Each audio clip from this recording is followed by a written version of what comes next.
காமராஜருடைய உயரத்த தெரிஞ்சுக்கணும் அப்படின்னா, மாத்தூர் தொட்டி பாலம் போய் பாருங்க. அதுதான் காமராஜருடைய உயரம். தண்ணிக்கு மேல பாலம் கட்டுவாங்க. தண்ணிக்கே பாலம் கட்டினவரு காமராஜர். புரியுதுங்களா? ஒரு படிக்காத, பள்ளிக்கூடம் பக்கம் போகாத ஒருத்தரு சொல்றாரு, அங்க இருக்கிற ஒரு 5 கிராமங்களுக்கு தண்ணி போணும். தொட்டி கட்டி எடுத்துட்டு போன்றாரு. பாலம் கட்டி எடுத்துட்டு போன்றாரு. இன்ஜினியர்ஸ் முடியாதுங்கிறாங்க. பண்ணுன்றாரு. நீ இல்லன்னா வேற ஆளுங்கள கூட்டு வரேன். பண்ணு. அது பண்ணி ஆகணும். நடந்திருக்கு. இத்தனை ஆண்டுகள் கழித்தும் கூட அந்த மாத்தூர் தொட்டி பாலம் கம்பீரமாக நின்று கொண்டிருக்கிறது. அந்த கிராமங்களுக்கெல்லாம் தண்ணி போயிட்டு இருக்கு. எப்பேர்ப்பட்ட தொலைநோக்கு பார்வை. அப்பேற்பட்ட ஒரு மனிதனை பற்றி பேசுவதற்கு, திருச்சி சிவா அவர்களுக்கு வேற எந்த பாயிண்ட்டுமே கிடைக்கலையாம். கருணாநிதி வந்து ஏசி போட்டு குடுத்தாரு சார். அப்ப என்னன்னா, காமராஜர்னா என்ன அடையாளம்? எளிமை. காமராஜர்னா எளிமை.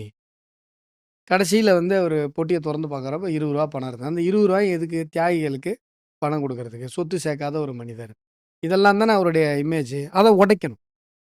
அத உடைக்கணும். அத உடைக்கிறதுக்கு என்ன அப்டின்னா, இந்த மாரி வந்து அந்த 2 விஷயமுமே பாருங்களேன், கருணாநிதி அவர்களுடைய புகழை பேசுவதை விட, காமராஜர் அவர்களது புகழை குலைப்பதற்காக பேசப்பட்ட பேச்சு தான் அந்த 2மே. ஒண்ணு அவரு வந்து, சார் அவர் போற இடத்தெல்லாம் ஏசி சார். காமராஜர் மறைந்த காலம் என்ன? அப்ப ஏசிங்கிறது எவ்வளோ சொஃபிஸ்டிகேட்டடான ஒரு விஷயம்.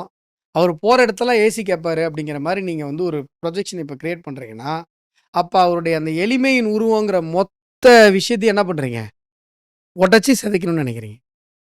2வது ஜனநாயகத்த நீ தான்ப்பா எப்படியாவது காப்பாத்தணும் அப்படின்னு கருணாநிதி கைய பிடிச்சு கெஞ்சினாராம்.